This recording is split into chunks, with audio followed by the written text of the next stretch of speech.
All right, welcome back. Week 5 waiver show headed into week 6 of the NFL season. There's been COVID games. There's been a ton of injuries. Just a ton of injuries across the league. Not too much going on the waiver wire this week. Not too much going on, not too many guys to go pick up. But with all the injuries in the league, there's definitely going to be some names on this list to definitely try and go pick up and start, even if it's for a week or two or whatever, just because you have so many injuries and need guys to fill in, or any starter that's playing that can give you some fantasy production here in the next few weeks until hopefully some guys come back from injury. But to start off the list, starting out with number 1 with Alexander Madison.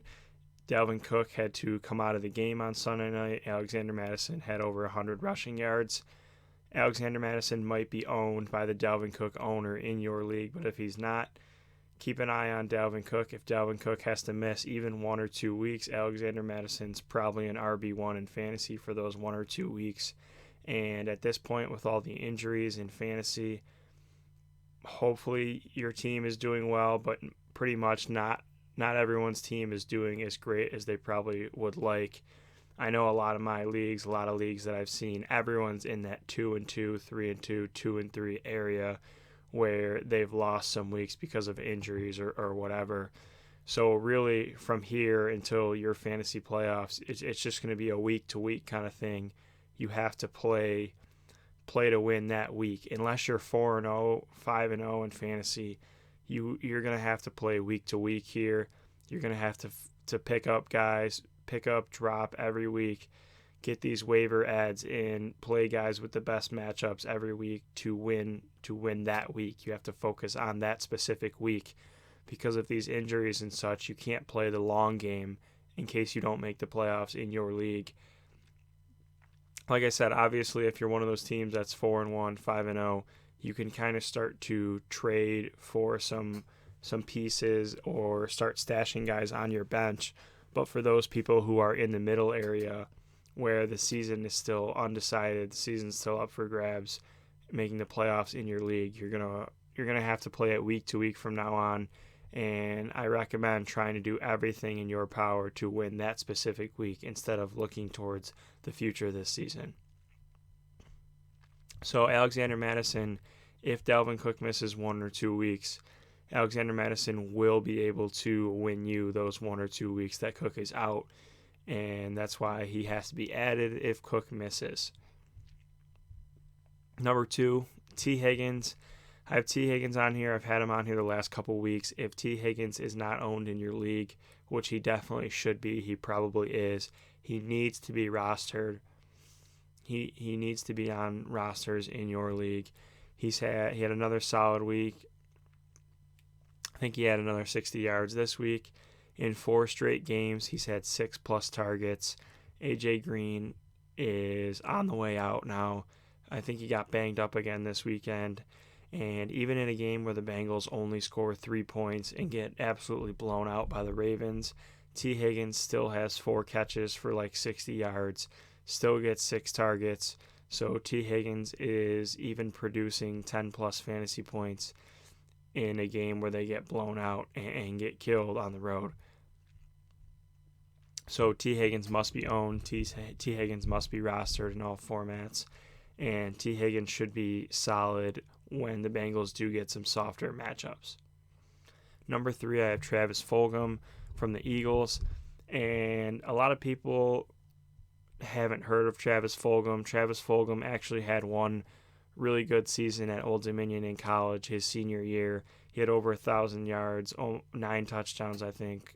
So he's a really solid player.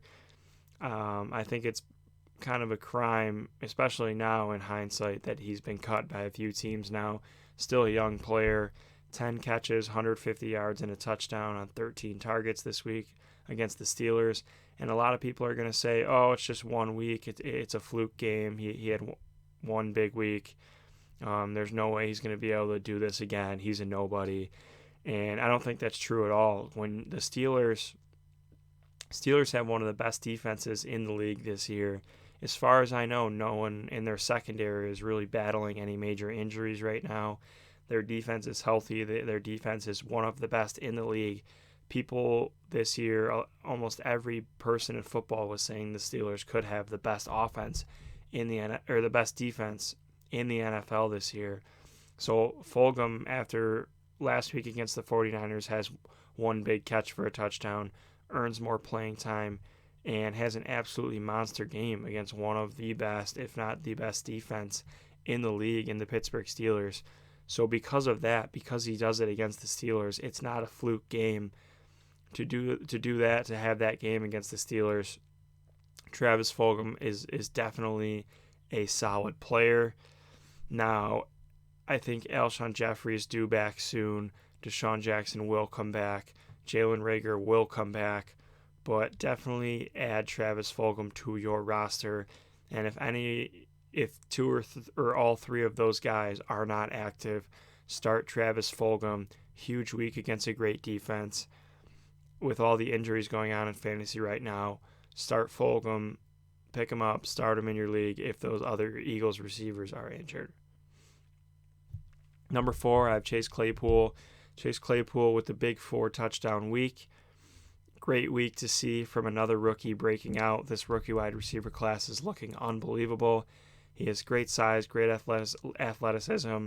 He's about 240 pounds, still ran a 4.4 at 240 pounds. Somewhere around there. He's in the 230, 240 pound range for a wide receiver, which is huge. So he runs fast for a big guy. Now Claypool still is the number 3 on the Steelers. Deontay Johnson keeps battling injuries over and over and over again. If Deontay Johnson has to miss time, then Claypool might be a must-start option. But as of now, Claypool is still 3rd on the depth chart behind Juju and Deontay Johnson. When Deontay Johnson went out this week, Claypool didn't run more routes than James Washington. James Washington actually ran more routes. Claypool had a little short rush TD. He had a 1-yard screen TD. And Claypool did have a huge week. He is athletic. He could step into a role if Deontay Johnson is out. And he definitely should be rostered at this point. He definitely needs to be picked up, especially for teams that need wide receiver production. Definitely should be picked up. However, I'm not telling you to go out there, spend all your free agent money, free agent bidding on Claypool. Don't chase the touchdowns. Do not chase the touchdowns. He is still the number 3 receiver on the team as of now.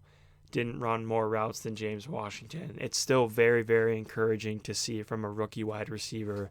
Obviously, fantastic 4 touchdowns in one game as a rookie.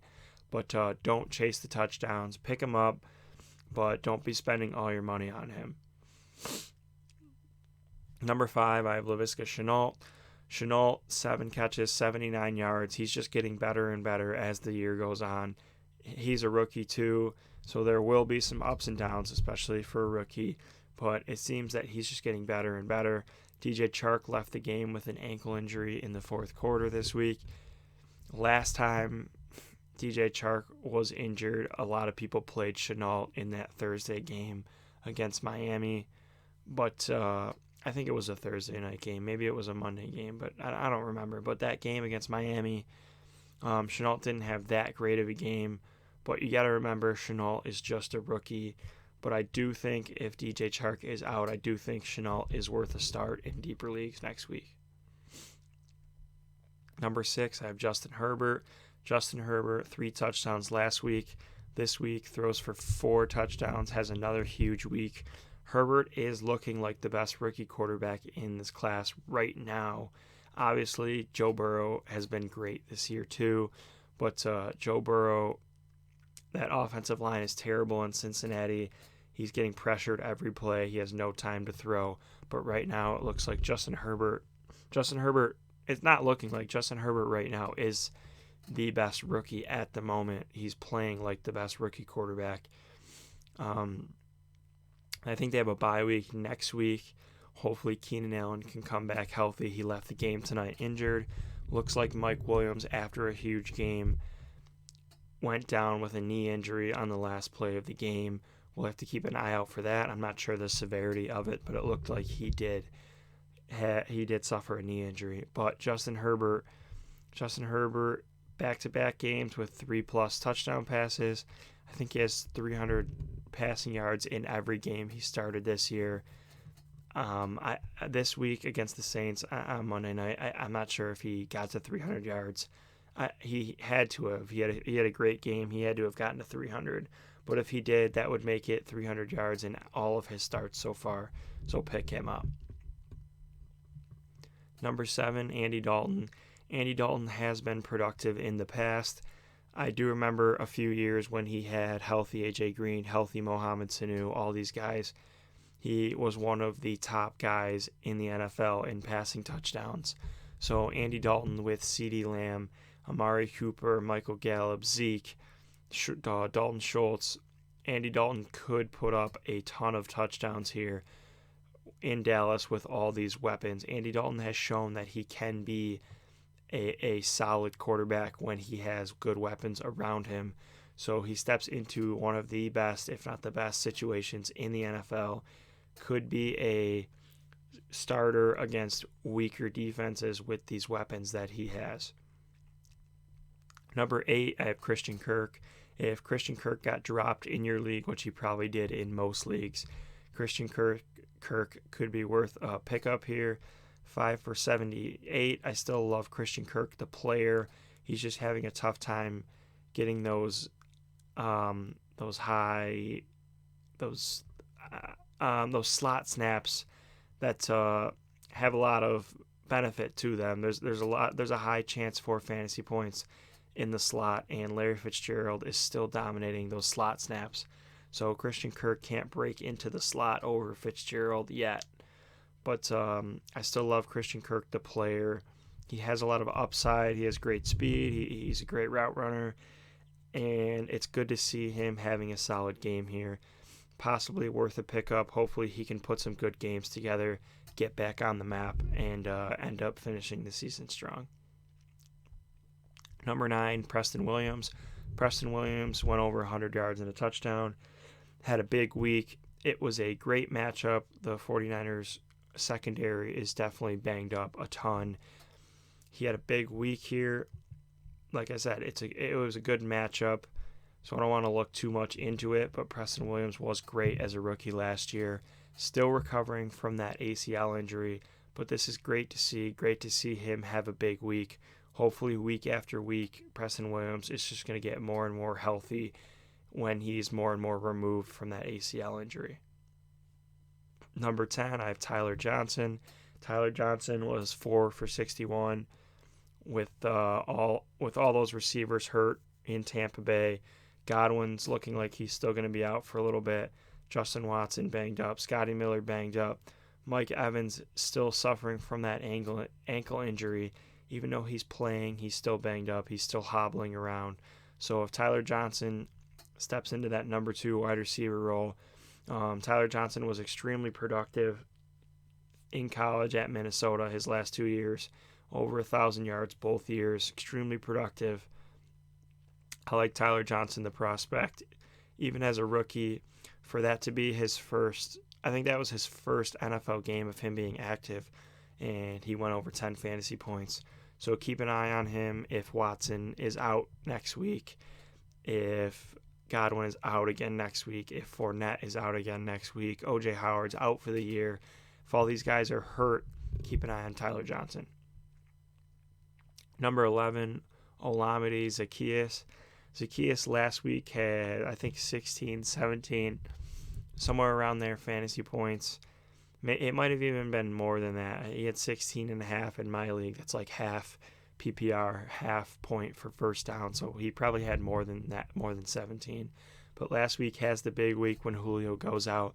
This week, Julio inactive. Zaccheaus was primed for a huge game and only has 1 catch.